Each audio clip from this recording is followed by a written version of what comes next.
come a little closer and lend me your ears. Don't worry, you keep yours while I keep mine. In each episode, we'll dig into the major stories, uncover the truth, and retrieve gems from Yada's blog. We'll discuss what's right, bark about what's wrong, wag our tails at the thrill of discovery, and take you on adventures through the exciting world we live in today. So, fasten your curiosity leash and get ready. Right then, coming to you with another episode of the Yada's Vlog on a Blog. Tomorrow's news, disseminated today. Let's dive in.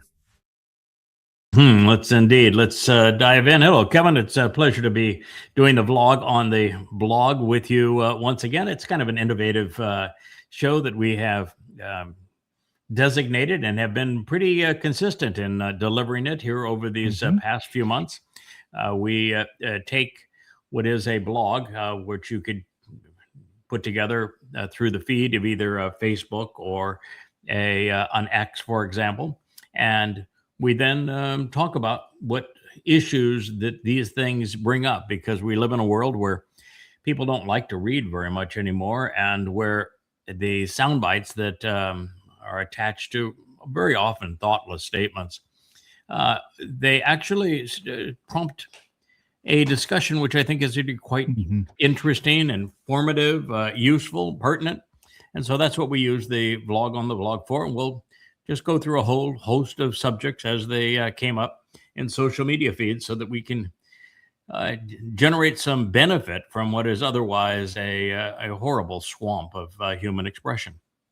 The first here is that Katz, defense minister for Israel, says that Israel is militarily ordered, or Israel's military is ordered to prepare independent Iran strike plan, Katz says. Now, dumb. I mean, Israel, how many times do you have to be played before you go, ugh? I mean, you were checkmated. You wanted this war with Iran. You wanted a war with Hezbollah. You wanted to destroy Gaza. You were played into the war of destroying Gaza, to your destruction, to your demise, to suicide, because of what you did. By destroying Gaza, you have been relegated to the scrap heap of nations. And then you lost in Iran in a war that you had a 0% chance of succeeding in. Zero. And you were played to get into that war. I mean, this is what is so stupid about Israel. You were played for that war. They wanted you to attack them. Why did they want you to attack them? Because the regime of Iran was so unpopular, because it was so ineffective economically. And the economy was in such disaster that it would have imploded, because their currency was imploding, because there were no jobs. Ultimately, the whole thing comes crashing down, and it would have happened. But what Iran did is realize that if there's an external boogeyman, that people rally around the government, and they no longer take the time to blame the government. They look at, well, that's the country that's bombing us. That's the real enemy. We will galvanize around our culture, our community, our country to stare them down. And so you solidified Israel, the very thing you claimed to be trying to cause. And you were played into it, and it was stupid. And here you are now, doubling down after you were checkmated. What Iran did in the surrender document of Donald Trump was checkmate you. So that you were isolated from the agreement, you were completely left out, and you are now abandoned. There is no move that you have left. That's what they call checkmate. If you continue to war with everyone, then you are without weapons and without any ally in a world where survival's not possible under those circumstances. And if you don't protect yourself, the 2 billion Muslims who have grown to hate you, and the 2 billion Marxists that think you're rubbish, will destroy you. So you're damned if you do, damned if you don't. That's called checkmate. You have been checkmated. You did this to yourselves. And now They you took want to their go best shot. and thumb your nose at the world again? Mhm. I mean, that's suicide after checkmate. Just admit you lost the game. You have lost the validity of the Jewish state. You did this to yourselves. There is no solution for this. I've warned you about this for going on now 25 years, written 40 books to explain what you were doing and where it was going to lead. And ultimately, I'm going to lay down my life to save you. But that's 7 years from now. And between now and then, you don't have to make the situation worse, which every time you open your mouth. Yeah, they took their best shot with the help of the United States, both defensively and offensively. They took their best shot in Iran, and they failed. Now, this idea that what do they have to do to Iran that they think that they can, right? I mean, because they're out of interceptors. What you're doing here is you're getting way beyond the more important reality. The more important reality is they were played into attacking Iran. They wanted regime change. The way to assure that there would be no regime change is to attack Iran. Israel did exactly the wrong thing. Second, Israel chose a partner that their prophets say is Rahab, that he is Satan incarnate, that he is the great betrayer. And so you didn't even bother to consider your own prophets. That's really, really stupid. So stupid one, stupid two. You had no chance in regime change, and you got exactly the opposite result. And number two, you chose to partner with Satan incarnate, Rahab, the great betrayer, who specifically, the prophet says, betrays Israel, and specifically at this time, 7 years before the return. So that's all true. Now, the other thing that's true that you bring up is that you have to be insane when you continue to do the same thing and you expect a different result. Israel has now attacked Iran twice and lost both times. And the loss is catastrophic. This time in particular, the loss is overwhelming and catastrophic. You have galvanized Russia and China against you. You've taken America, which was your only ally, and galvanized America against you. You've turned all of Europe against you. And you strengthened Iran's hands so that it's the hegemon now of the region. And you have proven that you're a patsy that's easily played. Yeah. So the only way out now is everything to that you clean try to do house. is wrong. They need to clean house with the to- government. The entire government. and the Haredi. I mean, I'm talking Hezekiah moment. Now's the time. I think that there's only one choice with the Haredi. We have a post here, and I'll just go ahead and talk about it because we may not get to it. That Netanyahu is now saying what Israel needs is a consensus government, a united government, and that's not possible in Israel because the liberals, the Marxists and Tel Aviv are way too far out of touch with reality to be able to relate to. And the Haredi are nothing but parasites.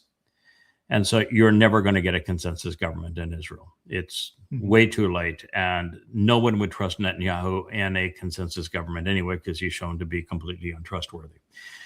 That's not possible. So you're not going to save Israel by a unity government. You're not going to save Israel by a new government. You've been checkmated. It's time to admit this is where you are, because if you were to admit this is where you are, that you have destroyed the Jewish state, that it cannot stand, it's done. You've done this to yourself. It's over. Checkmate's over. The game's over. There's nothing. There are no more moves left. When you can admit this, Israel, and deal with that reality and return to YAHOWAH, then there's hope for you. And to return to YAHOWAH, you have to disassociate from the Haredi. Now, my suggestion with the Haredi, since the world seems to think there was a genocide in Gaza, even though the population is the same, give the population a little boost in Gaza. Move the Haredi into Gaza. I think it's perfect. I just move the entire Haredi community into Gaza. There you go. Yeah. It's got a beach. And they're so convinced that they're saving Israel by their studies of the Talmud. See how well it works out for them. Mhm. You know, it's perfect test. Put their money where so their mouth is. Absolutely. Put their money where their mouth is. Yep. And I think that the first move I would make. But Mhm. that says there's no saving Israel at this point. Yeah. There will be a remnant who will be spared at the end, but that remnant will have no one who is religious, no one who is political, no one who's conspiratorial who can be part of that remnant. And the guy that actually serves in that messianic role, he is not the Messiah, but he serves in the role of saving Israel, is a goy. Read your prophets. Figure out who the Nakar is. I mean, Ruth knew. How come you don't know? Mhm. Yeah. Moshe knew. Okay. How come you don't know? Yashaya knew. Solomon knew. Mm-hmm. Why don't you know? They all knew. It's So there you are. Checkmate. This is, you can play this just because of the carnage that is continuing to take place. And this may not even be the worst clip of what's occurring. But this is Russia aflame. I don't know why the language, the alphabet on the top of it, but you can go ahead and play it just because of the degree of the carnage. But Russia is now in a position. This is Ukrainian and European drone strikes again in Russia. Russia's in the position where if they continue to be a target for Ukraine and Europe, and that their role is to absorb punches and have no response, no red line, and just allow Ukraine and Europe to up the ante, then Russia cannot survive that. Putin cannot survive that. So there's only three options at this point. Putin and Russia are destroyed, which was the whole goal of the proxy war against them. Putin and Russia are destroyed. That's option one. I don't think that one's going to happen. Option two is Kiev is destroyed. Literally destroyed. I know it sounds harsh, but literally destroyed. And option three is that Russia attacks Europe. And it can start with conventional weapons that won't end there. Those are the three options. And I'll let you decide which one you think is going to happen. Russia plays patsy and throws up their arm like they're French soldiers, the French, salute. And the country that was willing to sacrifice 25 million Russians to defeat Nazi Germany surrenders when they have more nuclear weapons than the rest of the world and a military that is probably 100-fold the potency of Europe.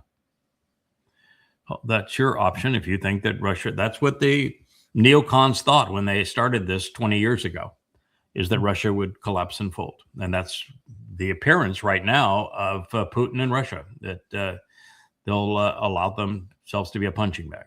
So if you think that's going to happen, you're naive as hell, but that's an option. The second option is that Russia does what it doesn't want to do. It wanted to create a safe haven in the ethnic Russian communities along its border and down in Crimea. That's what it wanted to do. It probably wants to take Odessa back to its highly ethnically Russian and always been a Russian city. But that's all they wanted to do. They've never wanted to take Kiev. They've never wanted the Ukrainians in Western Ukraine. But what they want, and then ultimately to do business with Europe again when this whole thing is over. And for Starmer Macron and Merz to lose the next round of elections, which was all certain, and Starmer's already out. But you didn't have the wherewithal to wait that game out anymore. That was Putin's strategy. Not going to work. So he can either destroy Kiev so that there is no fight left and there is surrender, because there's no negotiation on this war, or he attacks Europe for making it possible for Ukraine to attack Russia. And those are the only three options. And take your pick. It's going to be one of those three. Yeah. I don't know if you've seen the interview, Scott Ritter, who we kind of watch from time to time here, went to the economic conference in St. Petersburg this year. And he was a speaker on one of the panels, and they were talking about Europe, and he drew an Atticus Finch quote that, whenever there's the rabid dog in the street, you shoot the rabid dog. He said, Europe is the rabid dog. The EU is the rabid dog, and people's mouths just gaped open in Moscow that that there was an American that would be saying this, and a Westerner. He said that EU is just going to continue and continue and continue to attack Russia through this proxy.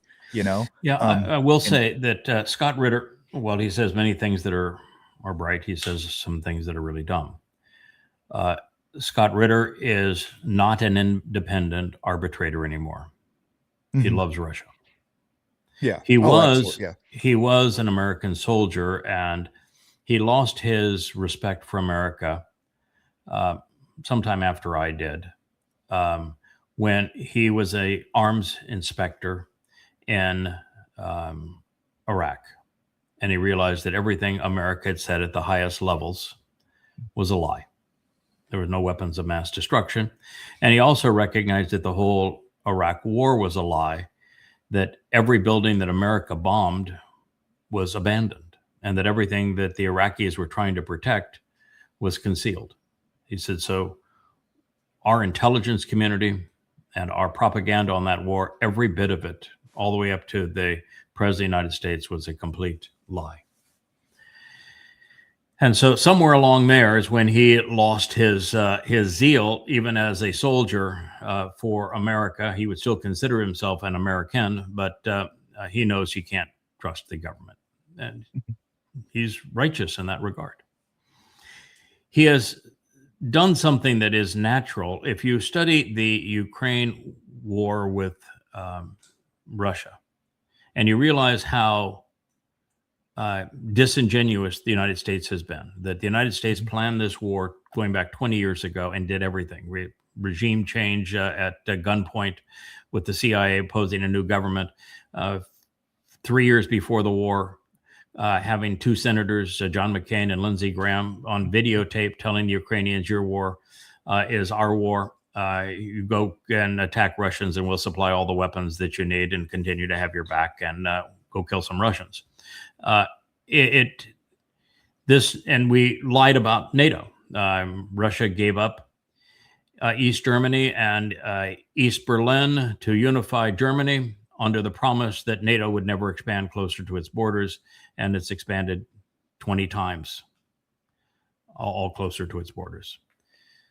This was a deliberate proxy war by the United States to weaken and dissect Russia, so that the industrial complex in America, the military industrial complex and bankers and the like, could divvy it up and have access to the resources and control Russia.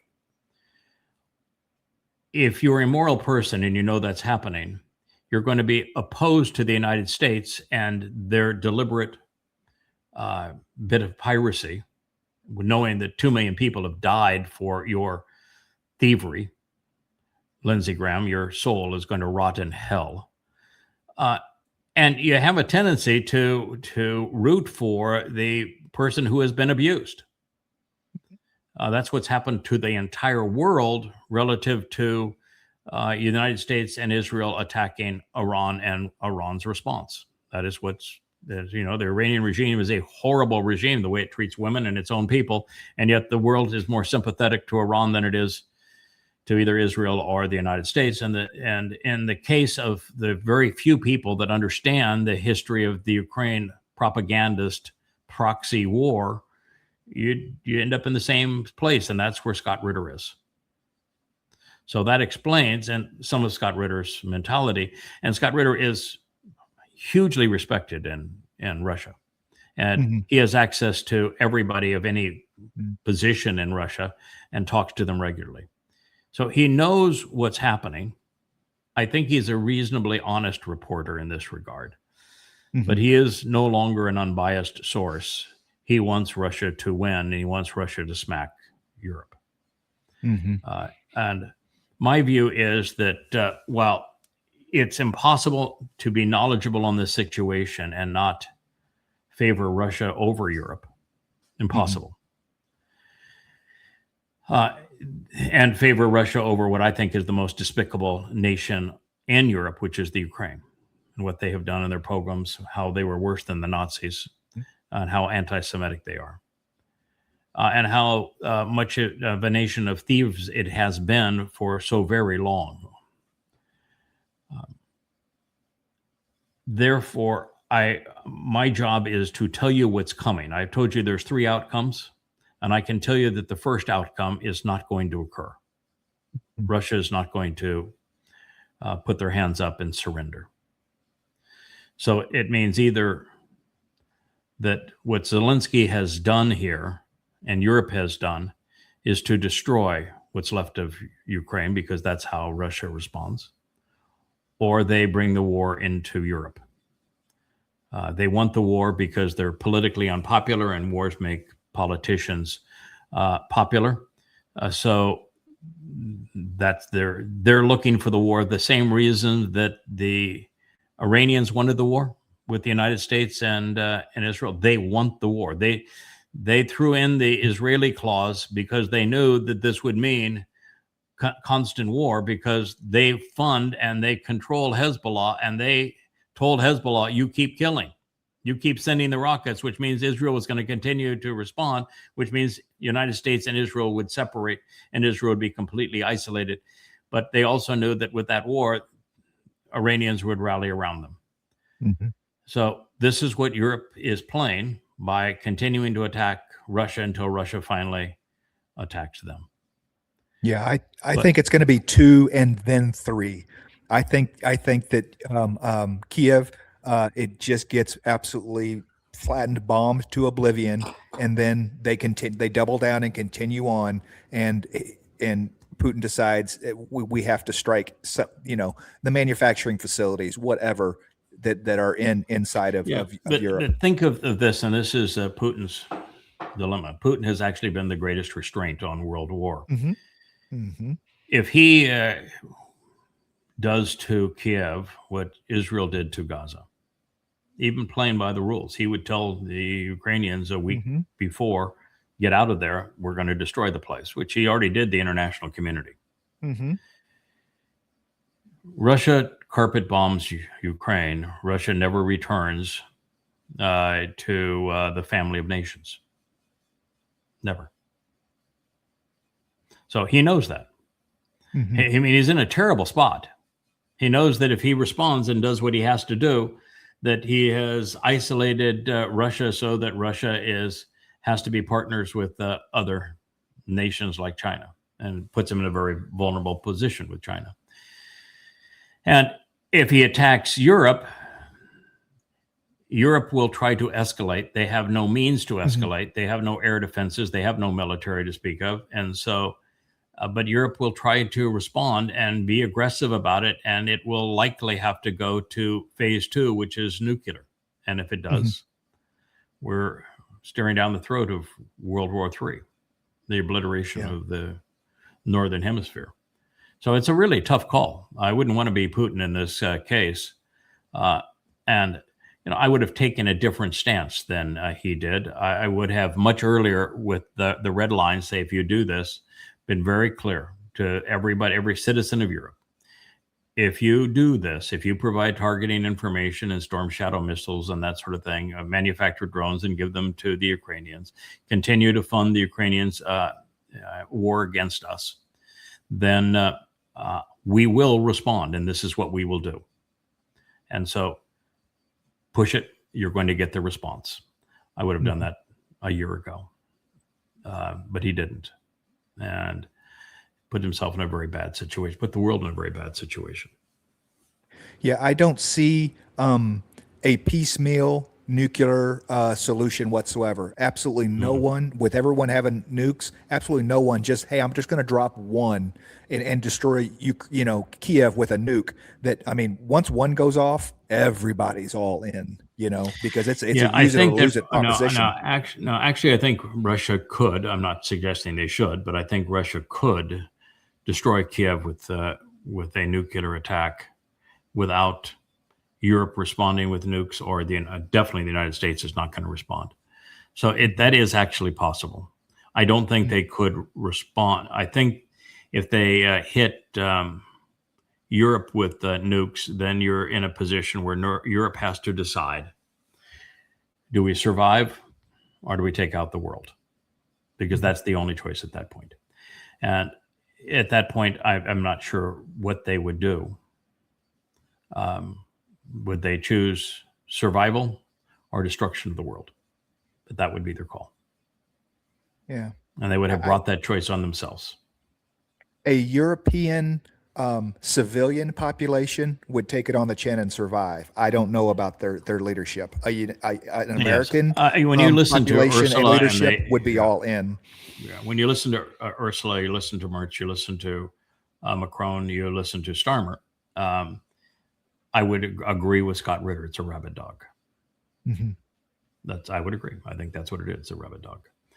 If you deal with the people, I think, unfortunately, the younger generations have become quite Marxist, quite unaware of reality. I am not sure they would make an intelligent decision, but I do know that universally they are overwhelmingly anti-war with Russia. They do not want to do this. They want to do business with Russia and go back to cheap energy and build their economies, which are falling apart.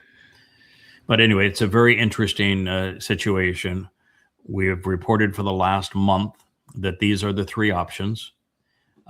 And we had Russia warn all foreigners to get out of Kiev, which is part of international law. You have to give, I don't know if it's 1 week or 1 month, but it's been about a month since that time. There's going to be one of those three outcomes. Yeah. Yeah, I don't see a good solution. I don't see a happy ending anywhere. No, that's why I've been reporting on the background of this proxy war for 20 years.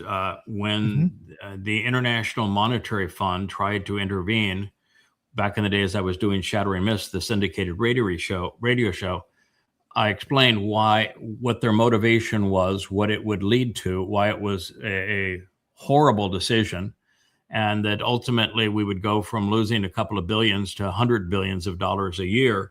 And this was all for control over Ukraine. And that was a tragic mistake. So I've been covering this for 20 years. I remember about 7 or 8 years ago, after having been outspoken on this proxy war being deployed by the United States and then lied by the CIA and the media and everybody else, so that 80% of Americans think that Russia is the aggressor when it's the United States. And just lamenting as to how easy it is to fool people that claim to be educated. 80% of Americans think that Russia is the aggressor when it's the United States, and the evidence is overwhelming. And so you wonder, why are people so stupid? And it was a similar situation with Iran, where all the talking heads, including your pal Scott Ritter, said that Iran was not making a nuclear bomb, that their enrichment of uranium was for civilian purposes, and that's not true. You don't enrich uranium above 5% for civilian purposes. So no, they were putting themselves in a position where they could make a bomb, and that's the only reason they were doing it. And you have to start by telling the truth. That is the reason they were doing it. Whether they're going to finish the bomb or just have themselves in a position where within a week's time they could have as many bombs as they wanted, that's a different story. But they were refining the uranium for a bomb, period. End of conversation. There's nothing else. And you're just stunned that people who claim to be smart could make such stupid decisions. But we've been on these issues now for over a decade, in some cases 2 decades. Mhm. And it's astonishing that so many people are so easily deceived. Well, I think part of it is what we're going to hear in this. This woman is an absolute idiot.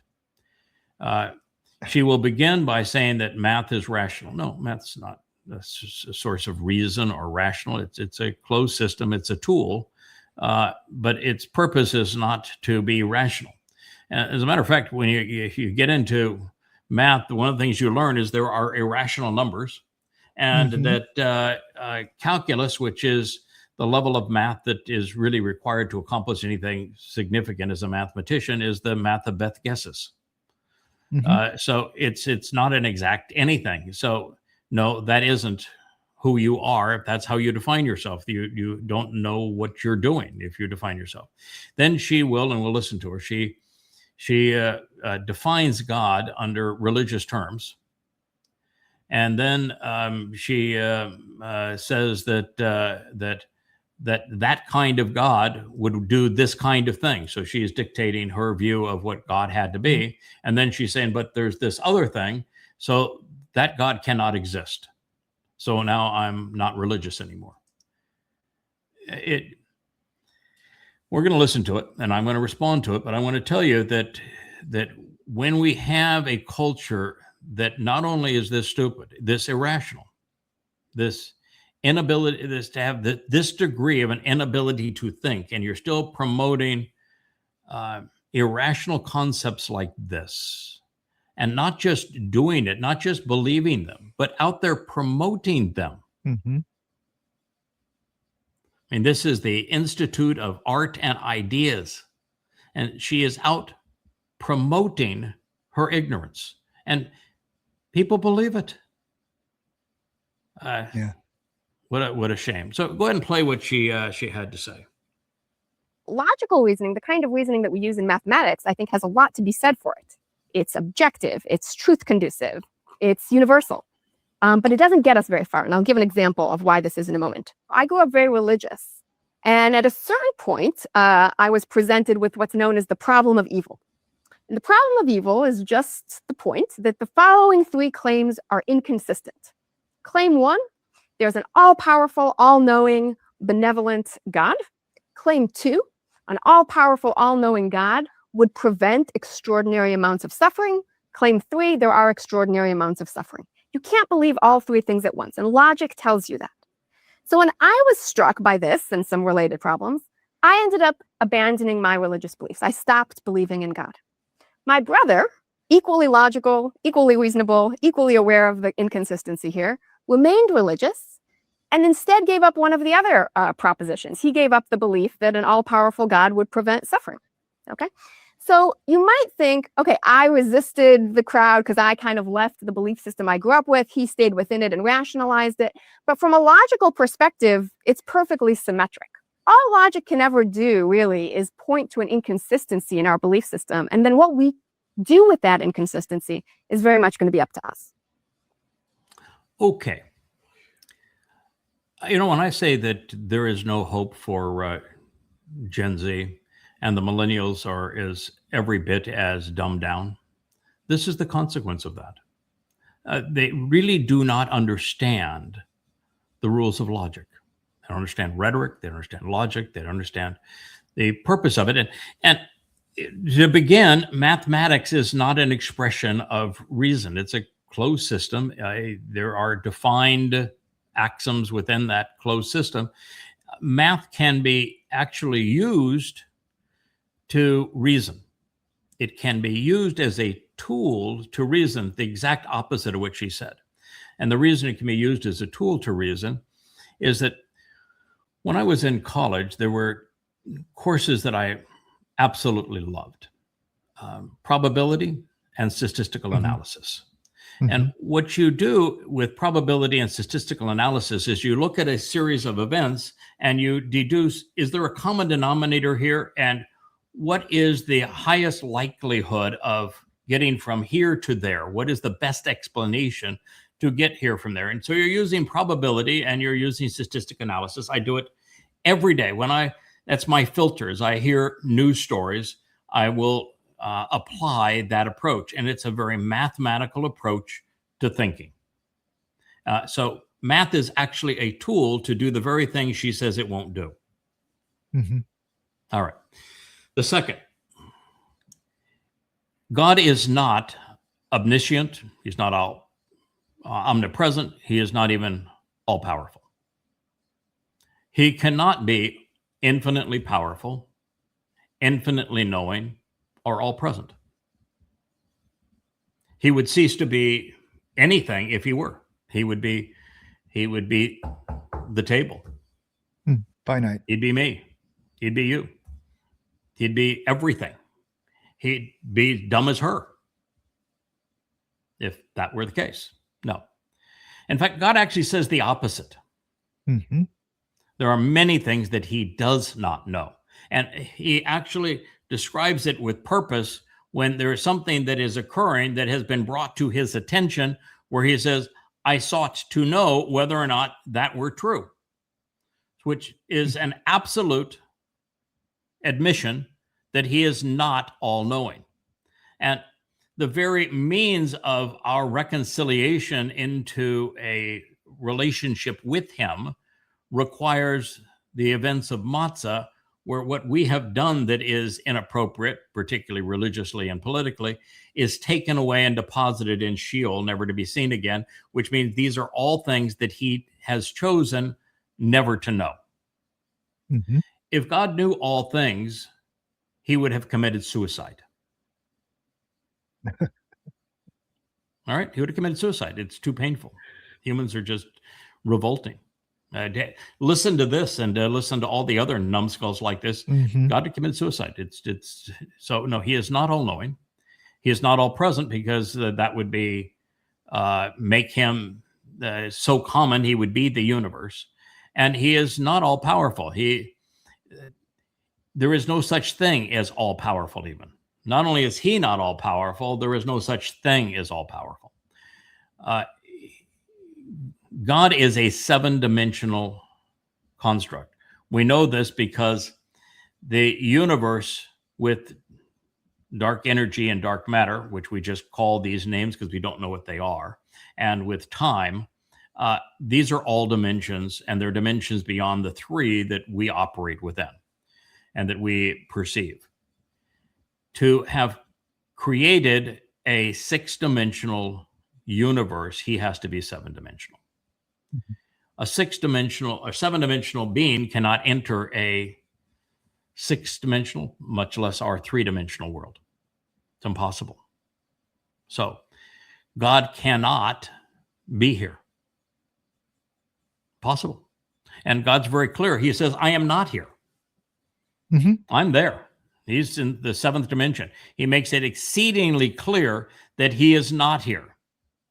Can he occasionally project either his nephesh via an avatar, or his set-apart spirit, his Ruach Kodesh, and use words or energy to project some aspect of his nature in our world? Yes.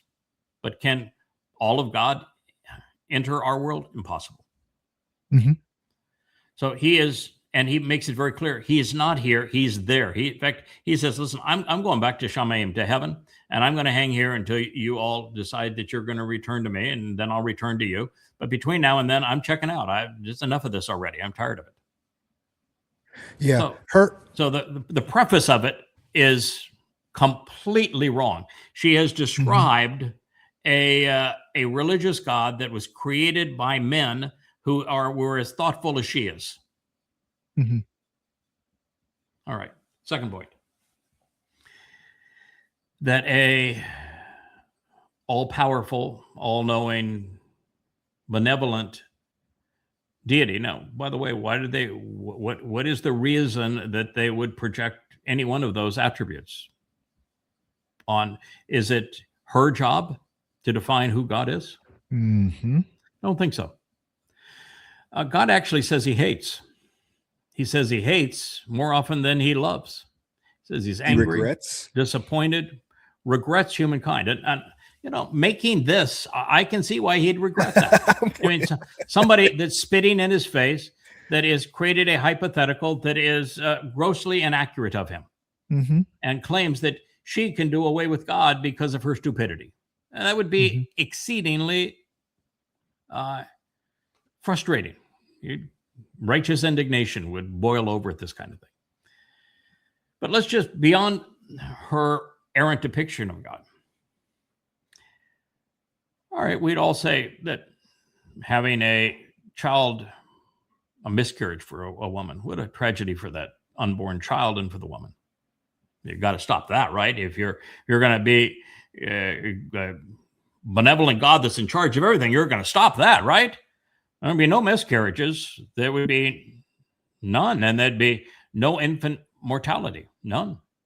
But what about the 2-year-old that dies? Well, that, of course, that's not fair. So you can't allow the 2-year-old to die. What about 20-year-old?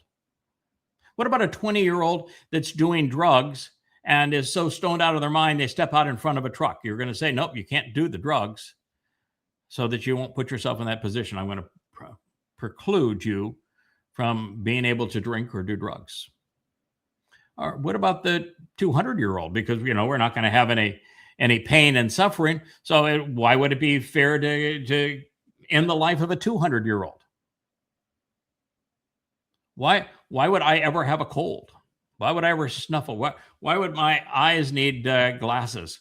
Why aren't I 6'6" and chiseled and being able to beat anybody at any sport? Well, I couldn't beat anybody at any sport, even if I were a perfect specimen, because they'd all be perfect specimens too. Why do I have dark brown hair when that other people prefer blondes? Well, that's not fair, right? She doesn't understand the garden. She doesn't understand the garden. Well, what are your conditions for imposing no pain in a world? Where do you go? Because the moment you start down that path, there is no end to that path. And the only way that you can get to that path is for everything to be perfect, which require everything to be the same. Which, if you've ever seen the Twilight Zone episode on the fellow that went to hell and everything, every day is sunshine, his wife loves him, his kids love him, his dog loves him, and he wins the lottery every day. And after a while, he goes from, oh my, this is really, this is not any fun anymore. This is really miserable. And he says, why do you think you're in heaven? You're in hell. God would have to be wholly and completely controlling every aspect of everyone's life, every nuance, every thought, every action, everything they ate, everything they said, everything they did. Everything that happens around the world would have to be micromanaged by God. He'd have to be everywhere, doing everything such that we had no responsibility or ability to do anything. That's what you would have to do to have that scenario. It's not even possible because the scale continues to move. Okay. We are never satisfied. We are always growing. So anything that we perceive as suffering now, we take that away. Then the next thing that comes along is perceived as suffering. Little dum-dum here. She created a God and the image, in a certain image. She created the scenario in her image. So, she is the arbitrator of satisfaction. Yeah. Yeah. And she is not smart enough to realize that 99.9% of the suffering in this world is because of humans. The amount of suffering by comparison, the rest of the animal world is nil by comparison to what we do. Yes. We make the stupid decisions that cause pandemics. We make the stupid conditions in religion that cause wars. And probably a Marxist. The politics of Marxism, 200 million people have been killed by that ism. It had nothing to do with God. And they suffered. And there's human suffering is mostly because we can't get along with one another. So she's wrong on all 3 points and doesn't understand logic. Right. And yet she will promote this. And for her view, God equals religion. No God, no religion, when exactly the opposite is true even there. God hates Yes. religion. So she's not being reasonable. She's not educated. She's being completely irrational. And it's the dumbest argument ever. And I hear the argument all the time. It's just that you just scratch your head and shake your head and say, obviously the neshama, this ability to think, be judgmental, is not functional in most people. And in the latest generations, it has gone completely haywire. You know, I just had a thought that it's probably the world's oldest conspiracy. If you can't blame the Jews, blame God. Yeah, people do all the time. Yeah, people do all the time. It's one of the reasons why God has said, I'm out of here. Yeah. When you decided to return to me, I'll return to you. And if you don't, then you don't, and I will never return. I mean, that's the reason the job that I was given now and at many other times is so difficult is that if I didn't do this job, he would never return. That's how far away he is. You know, I don't care what people have to say about me, but the fact of the matter is, if I didn't do this job, God wouldn't return. He's that disgusted with humanity. And when we finally prevail and we get enough quality people to return to him, he's going to clean house on the earth, and he's going to remove the likes of this woman and her brother who is religious, and everyone who is overtly political and conspiratorial. They're all going to be thrown out like the trash. They won't think that's very fair of their imaginary God either. Right. Guess what? You know, guess what you can't have? You can't hate a God that doesn't exist. You have said that he doesn't exist. So when he destroys the likes of you and disposes of your soul, what complaint do you have? Because you said he didn't exist. So if he doesn't exist, he can't have any effect. It must be your doing.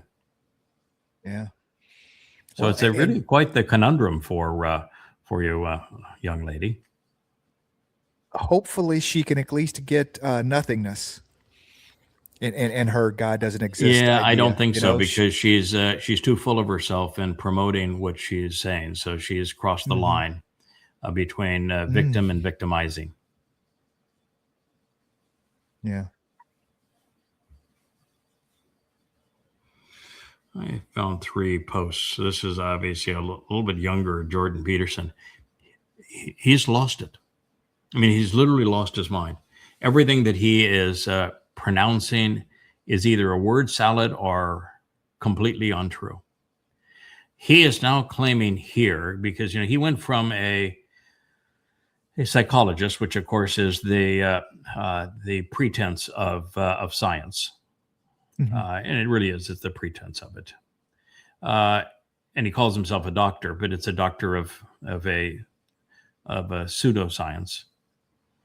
And in fact, I think it's probably a counterproductive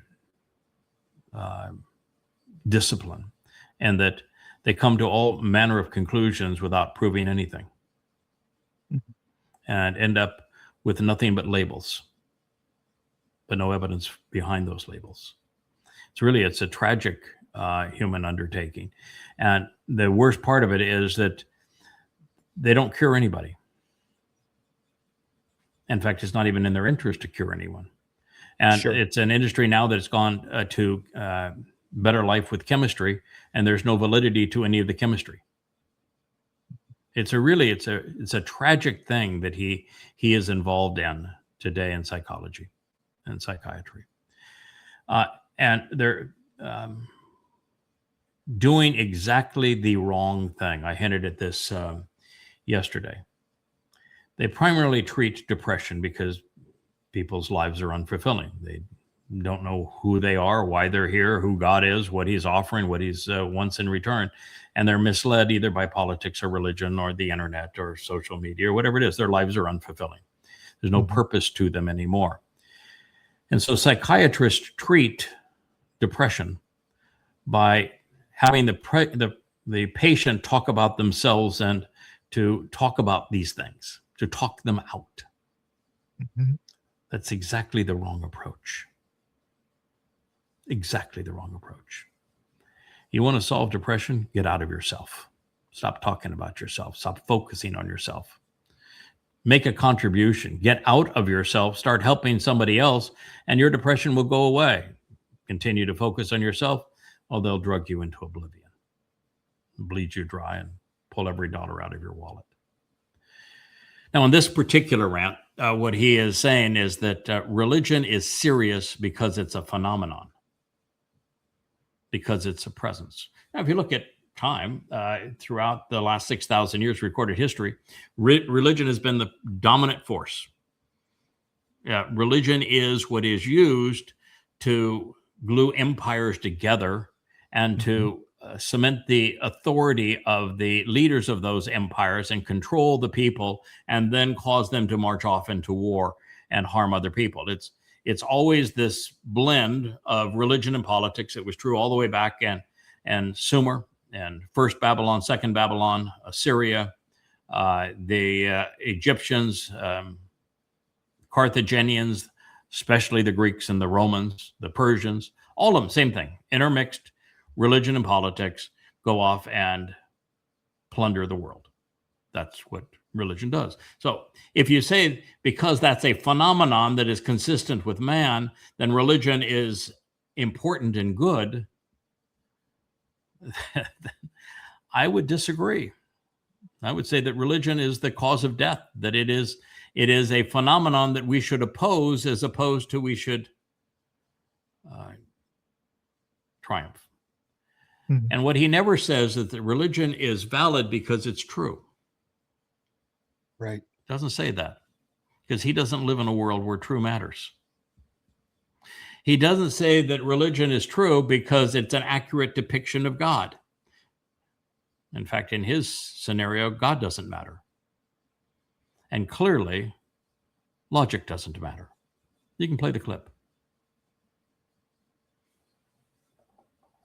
When I look at the stories in the Bible, I would say, in some sense, with a beginner's mind. It's a mystery, this book, how the hell it was made, why we preserved it, how it happened to motivate an entire culture for 2,000 years and to transform the world.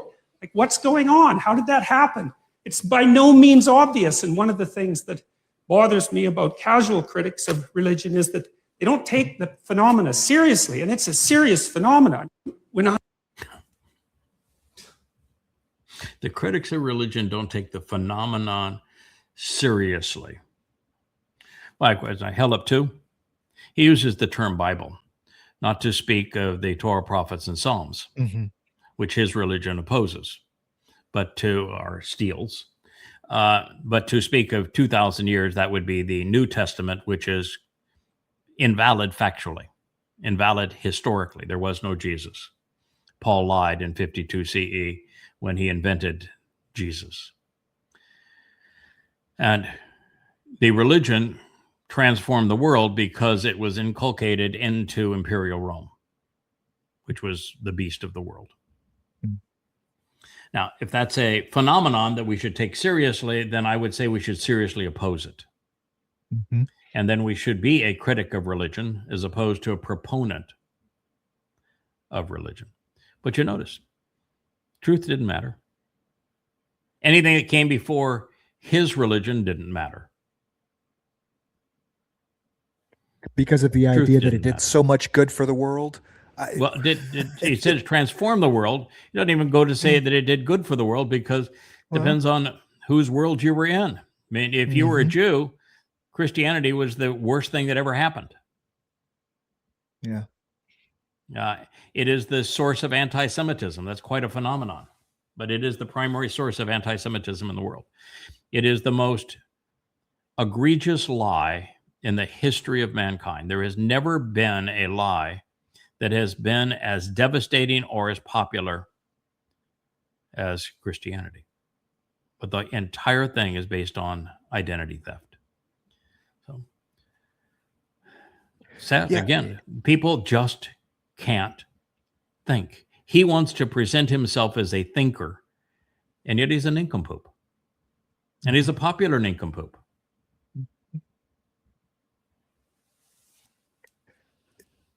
Do you you want to do the talkies, or do you want to do a couple more of Let's these? go do What do you one think? more these, and Okay. then we'll do the talking books. This is a very, very well done AI. I don't think this is a real person. I think it is an AI. But it's one that I see very often. I think it's very, very well done, and very often thought provoking. There are two Asian AIs like this that I see quite often. What he is saying is that because of the fact that the dollar has lost its even basis for being, and that there are so many economic balloons. Any one of those balloons pops, it brings down the whole economy. The AI is clearly a balloon. It's filled with hot air. The only thing that's propping up the AI, which is the driver of the stock market right now, is hot air. That's it. He's talking about a real estate bubble right now, particularly on the commercial side, devastating. And even on homes, on places like Florida where they can't get insurance anymore and they can't get loans. Devastating. And there are other factors as well, and he lists a number of them. And he says, so it means economic collapse and a major stock market crash. And he was asked, when? And he says, I don't think we'll make it out of this year. Now, as I'm looking at this, and I'm not an economist. I know a lot about world economies and the American economy and business, but it is something that I examined because I was in it for so many years at a very high level, and because I'm curious about it and study it from that point of view, and because my job is to explain and foresee the future as delivered by the prophets and interpreted. And so I can tell you that within 3 years, we're going to have economic collapse. Will it happen this year? Chances are you're going to have everything that can create the appearance of economic stimulus between now and the midterms, because that's what presidents do. They stimulate the economy. Now, could it crash immediately thereafter in November? It's always a possibility, but that's a lot to ask for, to expect. So I don't think it's likely this year. I think it is quite possibly, maybe even likely next year, and almost certain within 3 years. Mm-hmm. And that collapse can be soft or hard. It could be just the constant degradation of the currency, such that since there is no one to buy bonds anymore, and the petro system has collapsed, the petrodollar, and the reserve currency situation has been so undermined by America, that the only way to create the illusion of being not bankrupt, of being solvent, is to inflate the monetary supply. And when you inflate the monetary supply, what you have is what's happened in the United States since the mid-1950s to today. The value of the dollar has fallen by 98%. Mm-hmm. And so you just continue to erode the value of the currency, which erodes everybody's savings. So you pay for the debt by the erosion of your currency. A friend of mine went to the market today, bought 3 things, one of which was milk and just basics, and it was $100. It's become prohibitive just to feed your family. And so this is the soft landing, is that you continue to erode the currency, which happened in Britain It's what happened in Germany. It's what happened in Rome. It's happened many times before. The other is you just go to a flat on default, and that's catastrophic when you do a default, and it's not likely in the ego of Americans or any of their presidents to announce a default, because that would mean failed under my watch. And the third is a reset. You go to gold, you go to Bitcoin, you go to a new currency that's an imagined currency, and you go from having assets to having no assets, but also having no loans that need to be paid back, and you sign up for the new currency, and they have total control over you. The reset. One of those three things will happen. I think the likelihood is the third. I would agree. I see a reset. I don't know what the prime driver of it is, but there has to be a crisis. Gold will be the fundamental underlying thing of it. The Bitcoin thing is not materializing the way they anticipated. So as much as the Trumpster and the like want it to be Bitcoin, or some form of that kind of imaginary value, which actually has no intrinsic value. The world is pretty much locked into gold at this point, and so the dollar will be devalued against gold, and then the dollar itself, once it gets devalued, which is the same thing as to say that it's been inflated. Inflated and devalued happen to be the same concept, but they'll replace it with something else, so you won't be aware that you've just spent $10 or $20 or $30 for a gallon of milk. It will be sneakier because they'll have a new currency that's an electronic currency, but that kind of reset. It's easier to pull it off during a time of war. So you can expect war. To impose that in a way that no one will question it, everybody will sign up and go. It has to either be during a pandemic of some sort or worldwide crisis where there's a boogeyman out there. And the easiest for any politician is war. I agree with the boogeyman side of things. What I have a toughest time wrapping my head around, at least looking into the future, is enough people getting behind it because there is enough discomfort in their lives, because all of us have a different level of discomfort of what I'm losing, whether it be my house, my health care, whatever these things that are important to us, that gives us that angst that we're going to be okay to move, because we don't move until we're not comfortable. It's not not a concern, my friend. Not a concern. It will be universal, and it will be essentially instant. And the reason it'll be universal and instant is that your currency, your savings, will be zero. They're zeroed out. They're either replaced by the new currency with your allegiance to it, or you have no ability to buy and sell anything. And at this point with AI, they can confiscate anything of yours and will. You either go along or everything you have will be taken. And it is, FDR pulled this trick when he wanted to cover the deficit spending for World War II. And when he wanted to blame the Great Depression on other than himself and his predecessors. So they say, you've got to give up your gold, but it's a patriotic duty. It's a patriotic honor for you to do so.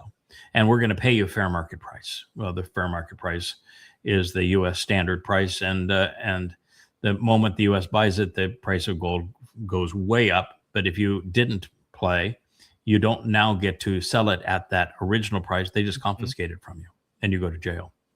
No, it's they will take your freedoms away. They will send you to jail. They will, your car and truck won't drive. You won't have any electricity. They'll shut it all down. No, they're in a position with AI now and technology to play very mean. And they'll have zero problem with compliance.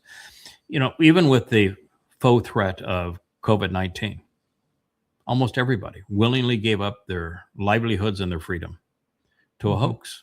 It's not that COVID was a complete hoax. It just means that COVID had about the same mortality as a bad year of the flu. And yet people gave up everything based on a lie that somehow giving up their livelihood and their freedom was going to restrict this virus, and it didn't. But people almost universally did, and this will be far more compelling. Yeah, I'm sorry to tell you, pal, but nothing, and you won't be able to buy seeds to plant. You'll have no electricity. You will have no fuel for your car or truck. Won't be able to buy food. I mean, you can say, "Oh, I got chickens," but after you've eaten the last chicken or the last egg, that's going to be it. No, though. Yeah, I think we're out of here before we're put in that position. I think that's part of God's plan. But that's what's going to happen. And no, those who are left are going to have no choice.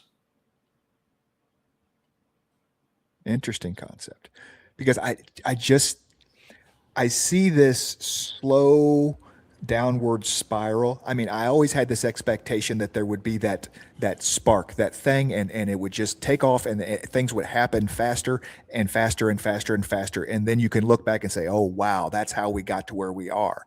And then as I'm living in this time of troubles and before, I'm on this constant edge of where's that spark? Where's that spark? And there's nothing. There's nothing. You're just missing it because you're in it.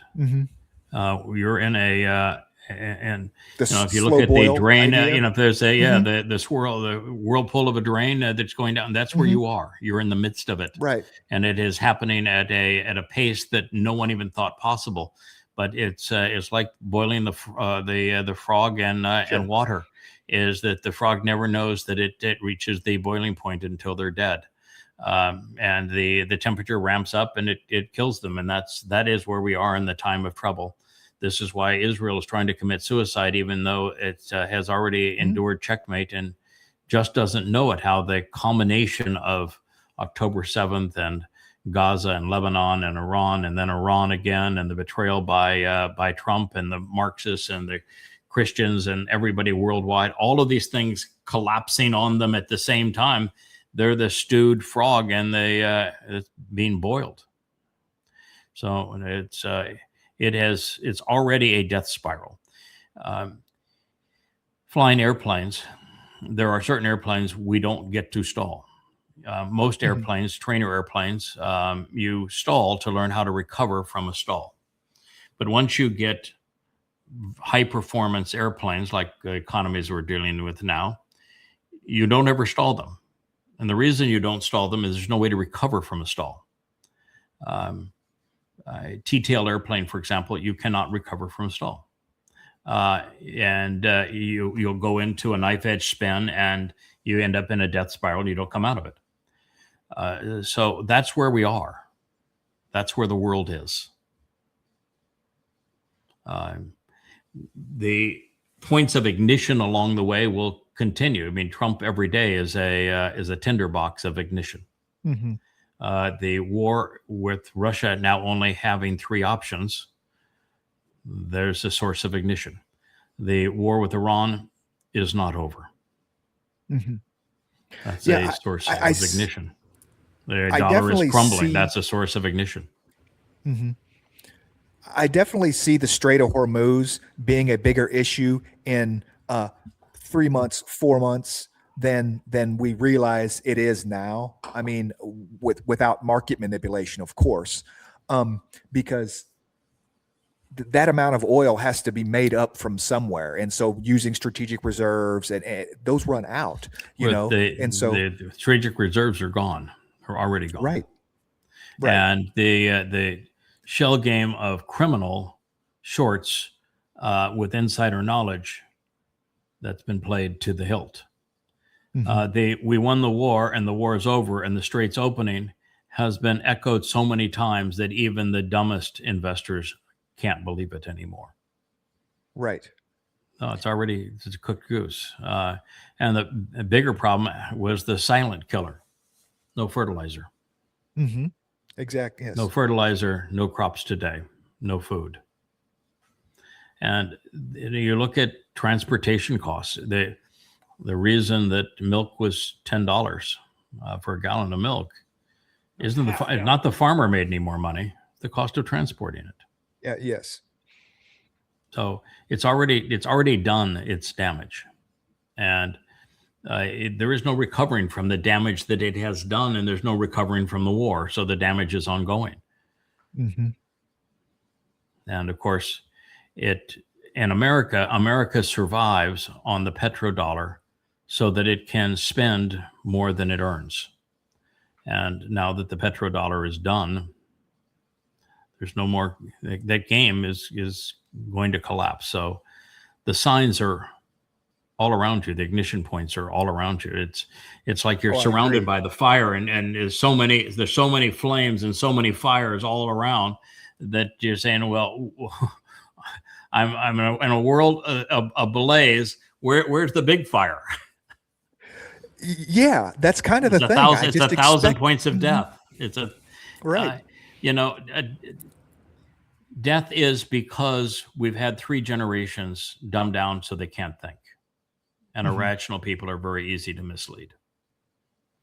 We've had the rise of Marxism, when it's a delusional and deadly destructive doctrine, and yet it is pervasive in young people today. We've had a rise in Islam as the most destructive and deadliest religion ever conceived by humankind. We've seen an ongoing ability for Christians to promote the biggest hoax in world history, and a religion that has caused the most anti-Semitism in world history. We've seen the world's leading economies weaponize their currency and act belligerently and destroy the very underpinning of their reality, leading to anarchy. We've seen the world arm itself for world war and push itself into the precipice of world war. We've seen us pollute this planet to the point that it's reached a tipping point. We've seen conspiracy grow now where it's the majority of people believe it. We've seen an entity grow called social media that has polluted every nuance of this planet. We've invented a technology that has destroyed people's ability to think and is blurring the lines of reality called AI. That if given enough time, it would be the end of humanity, just it. We've discovered that generations have foregone reading and they have no attention span. So there's no way to reason with them, no way to educate them. How many more ways do you want to die? You've ever seen the program that's on cable TV called 1,000 Ways to Die? Oh, you would like it. You'd like it. I watch it from time to time. 1,000 Ways to Die. Well, that's where we're in. So you're looking for the way when there are 1,000 ways. Right. Yeah, I just would have expected it to happen, but you know what I mean? It's like how much, because it's coming, that it's you're at the end of the tunnel, you see the light at the other end of the tunnel, right? And the train is barely, and you're like just waiting for it to. You're not waiting for it to happen. It has happened. It's past tense. All of these things are in place. Every one of them. Israel has been completely rejected by the world. Israel has committed suicide. It's in checkmate. It has all happened. You're watching the implosion of the world. It's all happened, and it's irreversible. Every bit of it's irreversible. Oh, I agree. I agree that it's the tailspin. There is no pulling out of it. There is no pulling out. It's you're watching the demise of the world over the next 7 years, and by the time we get to the end of it, the only question I've always had is, how in the world do you slow the process down enough to get the world 7 years? How in the world does Trump survive for 7 years? Yeah. How does, is America even a factor in the world 7 years from now? How are you going to have a nuclear war? The superpowers are trashed. I mean, how can Iran still be marshaling millions of militants into Israel? Yeah. I've looked at it exactly the opposite, the way you see it.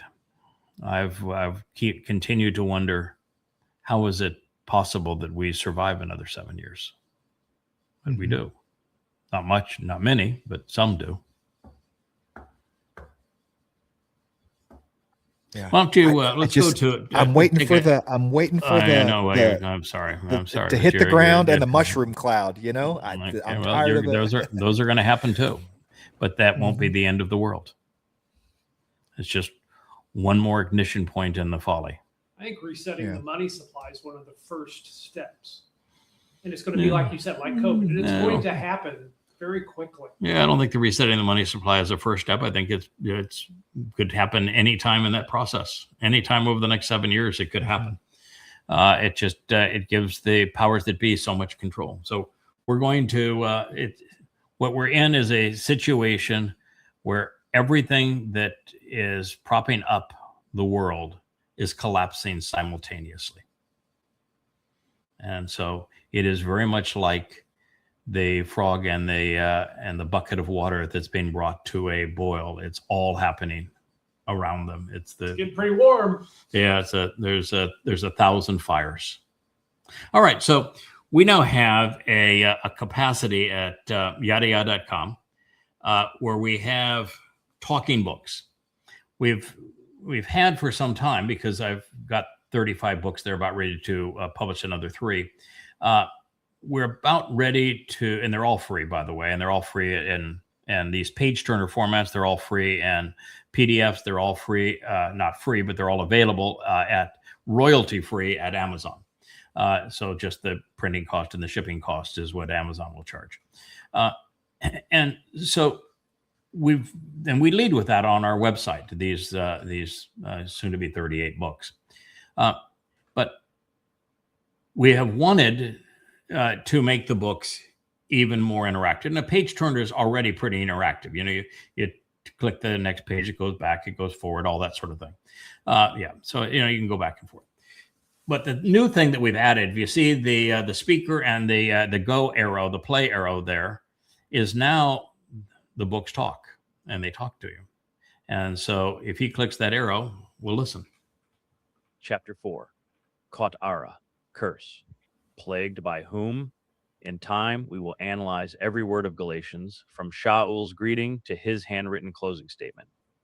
But for now, I would like to commence our review of Christendom's foundational treatise at the same place Christians begin their assault on the Torah, and that occurs in Galatians 3, verses 10 through 14. We will begin with the King James Version and the New Living Translation. Their depictions of these passages, juxtaposed against a literal rendering of the earliest manuscript of Shaul's letter, should suffice as evidence. Reason dictates that if the following KJV and NLT translations are accurate and the inspiration behind them is valid, then the Torah is God's way of cursing humankind, not saving us. And if this is true, Yahweh, Moshe, and Dode are liars, as am I. The King James reads, For as many as are of the works of the law are under the curse. For it is written, Cursed is every one that continueth not in all things which are written in the book of the law to do them. More clearly presented, albeit less aligned with the Greek text, the New Living Translation published. But those who depend on the law to make them right with God are under his curse. For the scriptures say, Cursed is everyone who does not observe and obey all the commands that are written in God's book of the law.